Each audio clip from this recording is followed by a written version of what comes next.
Production funding for Behind the Headlines is made possible in part by the WKNO Production Fund, the WKNO Endowment Fund, and by viewers like you. Thank you. State and local priorities for 2026, tonight on Behind the Headlines.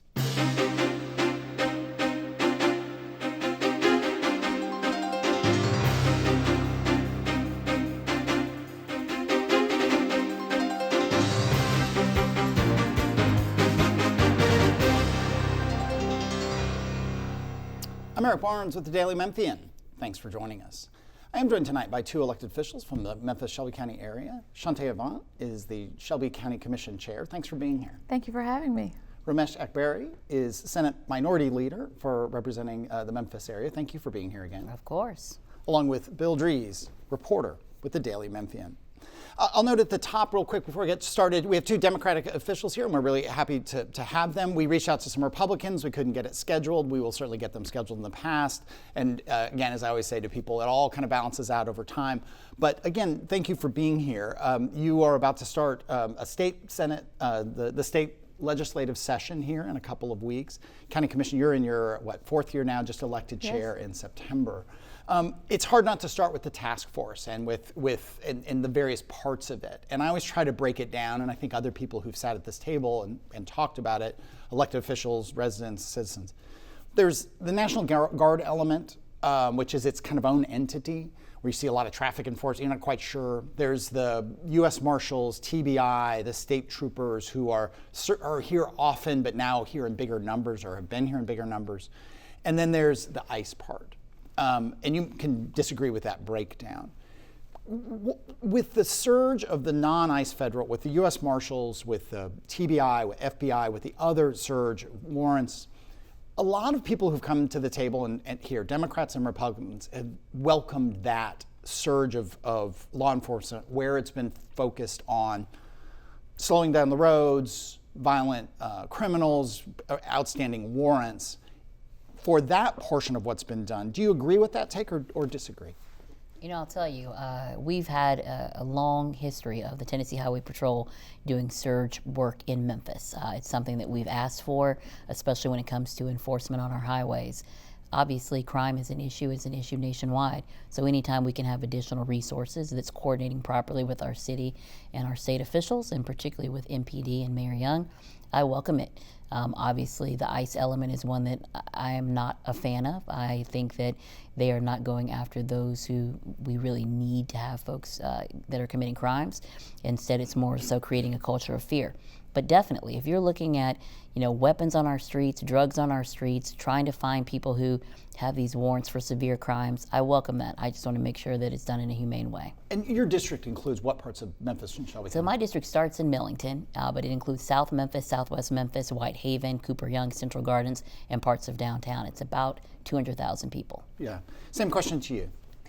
I think I have similar thoughts about the resources that have been brought to bear. And, daily we get a report about the number of arrests and warrants that have been executed. So when you think about those violent crimes that have, with additional resources, been able to be solved, yes, I think those resources have been valuable when working in cooperation with our local authorities. But again, the ICE piece is a huge area of concern for me, in that we have families who are scared to walk their children to school, right? And so when you think about attendance at some of the schools that are highly populated by Hispanic families and the reduction of attendance for those students, it is very alarming. It's very concerning. I worked with a few teachers to give out baskets at Thanksgiving. And it was them meeting kind of in, hiding, just to give them baskets because they're so fearful of being out and ICE picking them up and separating them from their family. One more for me and we'll go to Bill. For people who are listening who say, yeah, but some of those people are here illegally. They don't have the proper permits. They don't have proper documentation. They shouldn't be here and ICE should get them out of the country. What is your response, either? Yeah, my response is, again, we've rationalized these additional resources by saying you're going to stop the flow of fentanyl, you're going to stop these hardened criminals from being on the streets. These are people who have been a part of the community. They have been a part of the economy, and most of their children are American citizens. So it's talking about the very core and foundation of our communities. And also, being undocumented is not a crime. It is a civil offense. And so using these types of resources and harm, and you look at the shooting in Minnesota and all of the violence that we see and the culture of fear that it creates, it's just not, when you have limited resources, in my opinion, it's not a good way to use them. Anything to add to that? I'm in agreement. I really do feel like we think about the folks who are adding to this economy, people who go to work every day, right? And so how do we say that these resources should be breaking up families? For me, that's a real challenge. Yeah, let me bring in Bill. So once this task force is over, once it comes to an end, however it comes to an end, what should come next? Well, I think, the gains we've made in reducing crime, that we were already on that trajectory prior to the task force coming. So any ways that we can leverage the resources that were here for us to continue to address some of the needs of this community, of course. I mean, I think working with our local officials, working with Mayor Young, working with Mayor Harris, working with the Sheriff's Department, any of those strategies that have been deployed that have helped continue the decrease in crime, I think that's where we should be moving forward. Yeah, and I'd have to agree with Commissioner Avant. At the end of the day, our local law enforcement, those are the folks that are going to remain, our local elected officials. And so let's look and see what has been a best practice through this task force, this federal infusion, and also what were we already doing to reduce crime. Nationally, we saw this significant uptick, and now we're seeing nationally this decline. This is an opportunity for us to create the safe city that we know that we can be. Because I represent downtown. We need folks to come into the city. We need tourism dollars. We need folks spending money and feeling safe. And I think also part of that is perception. If we've had a decrease in crime, but now because of this large law enforcement presence, people feel that. So maybe even looking at how we're recruiting our police officers and the like. Right. And crime is probably one of the few issues where perceptions about crime are valid because people don't do things they would ordinarily do, don't feel like they can. But it seems, at least to me, like we have people who are saying, well, the local numbers are suspect. And then you have people who say, well, the numbers from the task force seem suspect because it comes off of traffic stops. So, is there a way that we get past your numbers aren't right and your numbers aren't right? I think we have to take the politics out of it. We see a lot of it being a blue versus red, Democrat versus Republican, suburban versus urban issue. Instead, we need to continue to promote transparency. I like the dashboards that are being put out. If you have numbers, you need to have the information behind it. And at some point, I think as Memphians, we have to believe in the people that we elect. Because if we're doubting numbers constantly, who do we believe? What do we believe? Someone on Facebook who's talking about how terrible Memphis is? Or are we going to believe numbers with actual support behind it, showing that, hey, Memphis actually is a beautiful place to live? All right. Madam Chair, this has had the effect of putting a lot of people in the Shelby County Jail, to the point that some of those people are actually in what are basically annexes to the jail.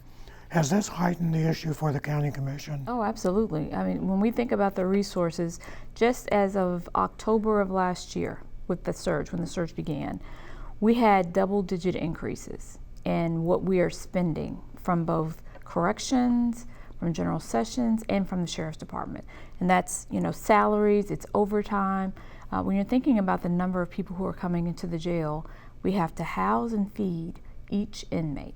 And so with this increase, they've had over $4 million that has been additional. Like they're using their budget now with hopes that we're going to be reimbursed, right, for the resources that have been spent. But we will definitely, this will be a very important conversation for us to continue to have with even our state, with our state officials about reimbursement of resources that have been utilized.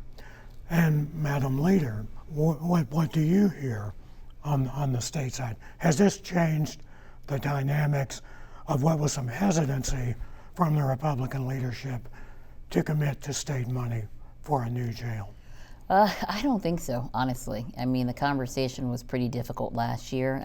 Unfortunately, the mechanism that we're looking at is to raise sales tax, which is highly unpopular. I carried the legislation in the Senate. It passed out of committee, but it was not without strong opposition from a lot of the industry that I support in the city, like tourism, like our hotels and motels.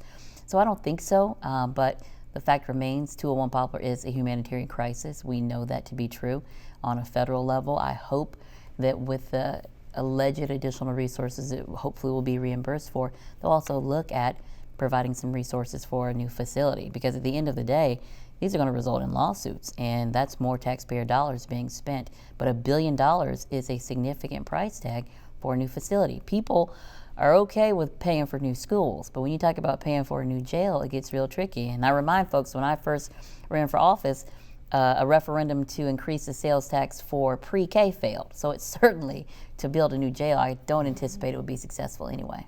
So what's the balance like on the questions about a new jail? Because there are critics of building a new jail who say a new jail does not help what are obviously some problems with training and administration of that jail. Well, I think you have to have both, right? I mean, you cannot deny the fact that, that you have gates that don't lock, you have elevators and escalators that don't work, you have mold, you have all of these issues that are not only an issue for those who are being incarcerated, but those who work there. Mm-hmm. I think it takes all of that. Obviously, you do need to look at training and protocol in everything. Anytime you see a problem like that, you have to go from a top to bottom review, in my opinion. But the facilities cannot be ignored. Mm-hmm. There's no way that you can ignore having an antiquated building. I mean, when we think about, even just for the safety of the sheriff's officer, deputies who work there, for the employees, I mean, think about that as a humanitarian issue as well, right? Because we have this building, which we know is not safe, but not negating that there are some definite administrative issues that need to be addressed. And as Senator Akbari said, training is a huge part of that, but you can't separate one from the other. Well, and I want to stay with the jail for a minute. It's also, I mean, who would want to work there? And especially at a time when MPD and the suburban and the state, they're hiring officers with big bonuses. So if you have a law enforcement bent as a career, there are all these other paths that pay more money. Conditions are, while not, I mean, they are dangerous because it's an inherently dangerous job, but I mean, that is also a problem. Lee Harris County, I'll go to you first, Shante. Lee Harris suggested on this show, a month ago, maybe we need to bring in a private contractor. It stunned me when he said it. He said, look, I've been against that my entire career, but the conditions are so bad, and in his take, the training and the way it's being managed is so bad that it's maybe time to look at that. Is that palatable to you and then to the senator? I've never been a fan of bringing outside folks to come in to help us solve what are local problems.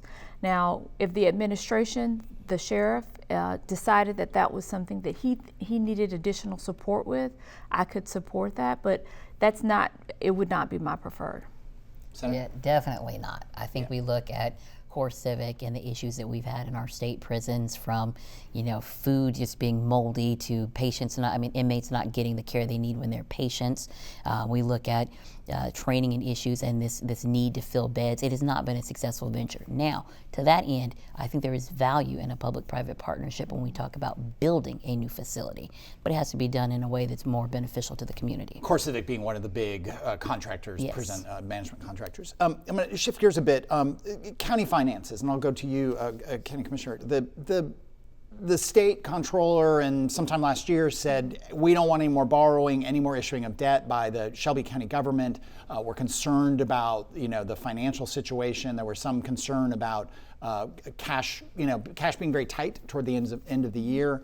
Are you confident that the county can get its finances on track in a way that it can issue debt after this? What is it, through next summer, that the comptroller said that we don't want any debt issued?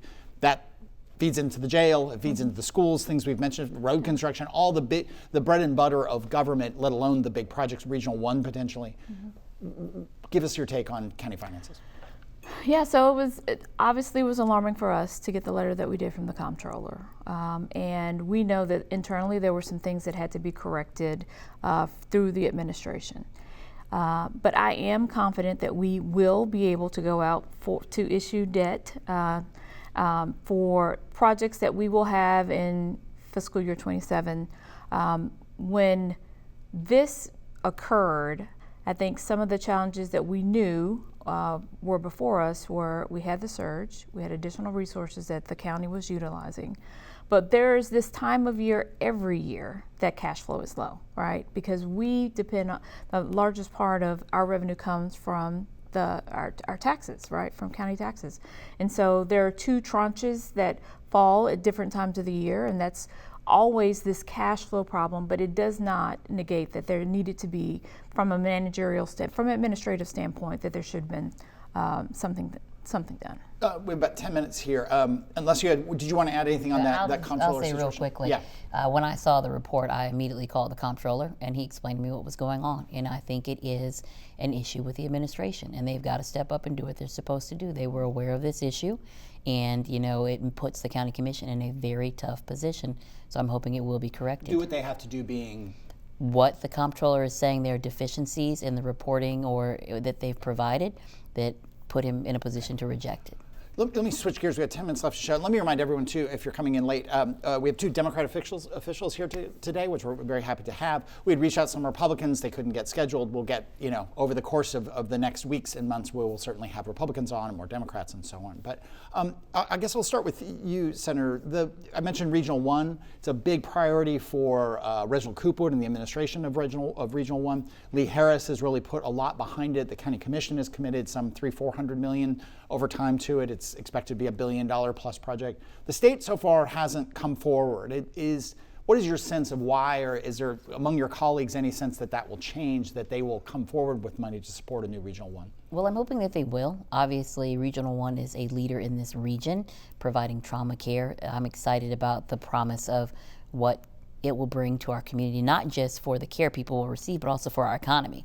Now, I think the state didn't jump in because Memphis has had a lot of big requests the last several years, and obviously they have to rank things, and Regional 1's request was pretty large. I think they have a more pared down request. It's kind of been separated from the request that University of Tennessee's medical school is looking at, and so I'm hoping the state will jump in. Also, with any request for funding, there's always going to be somebody against it. And so you have other hospitals that are not necessarily in support of Regional 1 receiving those funds. So just kind of pushing through that as well. Commissioner, are you confident that the business plan supporting this massive expansion is the county isn't going to get itself in financial trouble? We've got Methodist Hospital, which we've reported on, and I think they've talked about. They've got a lot of empty capacity. There's a lot of uncertainty about Obamacare, Affordable Care Act subsidies. Medicaid expansion has not happened in Tennessee. It seems unlikely. It's a really difficult business. I'm not criticizing Regional 1 or any of the hospitals in terms of the care they give. But in terms of a business model, is this saddling them with something that they can't really afford? Well, I think part of what we have decided to focus on is really the trauma center, right? That is the most immediate need. And so when you're thinking about the hospital business, we have great facilities here in all of our hospital facilities with Methodist and with Baptist. And so I think there is an opportunity for us to do something really well, and for this community to get behind something that we can do very well, which is build a trauma center. Would you like to see Methodist, Baptist, St. Francis, being more supportive in some form or fashion of that? I think everyone is supportive of us having the best health care we can for the folks in our community. Right. And so I don't negate that all of us can get around having a trauma center that is here in our community that is first class, because that's what is deserved. Okay. Bill. And the trauma center piece of this is estimated at about $900 million. The overall for a whole campus has grown to about $1.9 billion of that. Thanks for the correction. Is the county possibly going to have to take on more of the first money in of this? I think so. I mean, I think the county will have to make some strategic decisions over the next 4 years. I mean, it's kind of the changing of the guard, right? Mm-hmm. So it's hard for me to say what the county will commit to at this point because we're in an election year. And so we're going to have a lot of new faces at the county commission. And so I think building momentum for the support that is needed, those are going to be strategic conversations. And this budget year is a crucial budget year for us, right? Because we know that there has been more expenses than the revenue that we have to bear. So tough conversations are always about, is it time to raise our taxes? And that's the hardest conversation to have. Mm-hmm. But I mean, in 20 years, we haven't had a tax increase. And so I think there's a lot that we as a county will have to tackle in the next 4 years. I'll hopefully be back to do that. I'm running for re-election, and so having those conversations. But I think one of the things that is crucial is we have to be prepared for us to put in the resources needed for all of the things that we're expecting to have as a community. Right, and the county commission in this past budget season, you all had a pretty fair discussion about this, but it seemed like ultimately what was the barrier to getting 7 votes on this was agreeing on what the priority is, correct or incorrect? I agree with that. There were some that wanted to focus more on prevention and investment in young people, and there were some that wanted to invest more in pre-K. So there were, they're not opposite ends of the spectrum, but I think it just kind of broke down maybe about 1 a.m. where we couldn't decide on those last few pennies. It's unfortunate because this would have been the year that we did need to put some of those resources in place, not even knowing that we were going to have a surge and all these other things that are going to be very hard on our budget. But yes, I think there was some discourse about how this initial investment, if we were going to raise taxes, yes. On the other hand, I think the commission's discussion kind of moved away from what I've seen in past years, and that is, let's give a little bit to about 10 or 15 things just so everybody can feel like they're getting something, mm-hmm. but nothing gets done. Mm-hmm. No, and I don't think that, I wouldn't describe that as the discussion this year. I think really there were 2 main issues. It's really how we're addressing public safety. And the approach to that is, should that be more of an investment for young people and resources in our community, or should it be at pre-K? So those were to me, the 2 largest, and they're not very far from each other, but there was, I'm sorry that we weren't able to get there. So once all the votes are counted in August, there will be a new majority, 8 new faces at least on the Shelby County Commission out of 13. A new county mayor, mm-hmm. a new Shelby County sheriff. What does that do to momentum on some of the projects we've talked about here? New jail, Regional 1, mm-hmm. things like that. Is it reassessment or is it just ground zero again? No, I think it's really building from the folks who are there, how we're building partnerships, because for me, it isn't about Democrat or Republican on the county commission. It's about Shelby County as a whole.